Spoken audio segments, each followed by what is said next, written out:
Hello, it's Trevor Lewis again from the Voyager STEAM Lab. This is a quick video for students about how to use Google Classroom. In this video, I'm going to show you how to make changes to assignments that you've turned in.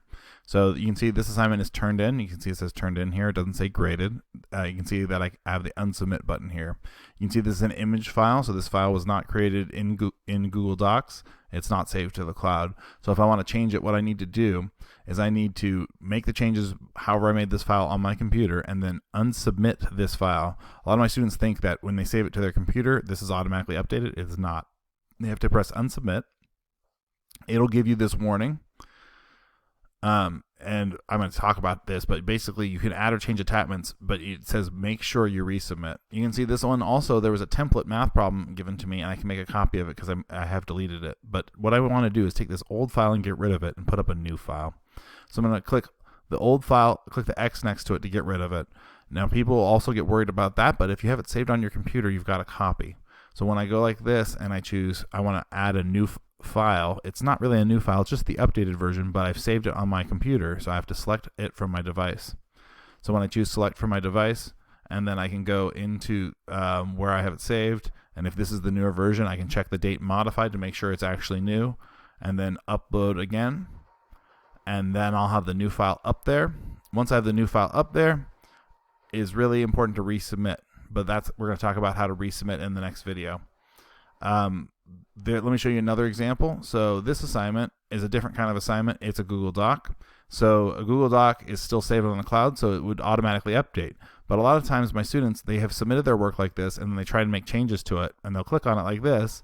And when they start to try and make those changes, like they realize they're only halfway done and they start to try and make changes, they can't really edit anything. You can see all the tools are gone and it says request edit access and they always push this button. That is not how you edit this file. The reason I can't edit it is because I pressed turn in telling the teacher I am done with it and it is locked until the teacher returns it. So I can press unsubmit and get access to the file back. Okay, but there is a problem with that in this particular case. See, this was due on April 6th.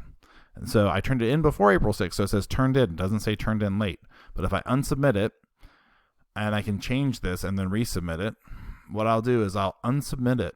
Now I have access to it, and now you can see I went from turned in to missing. If I go in and I edit this file, because the due date is passed, Google Classroom is going to mark it late when I return it in. So now I'm going to highlight this text as well. So I'm going to choose that text and I'm going to highlight it because that's maybe I realized that I forgot to do that in the last time through. And you can see that I've got a turn in button here, which I can do for Google Docs. I can just turn it in directly. What it actually does is it takes me back to Google Classroom and makes sure that I want to turn it in, gives me a warning. Do you want to turn this in? And I have to confirm it. But you'll see what happens. What happens is it will mark this as turned in late now because the due date was passed.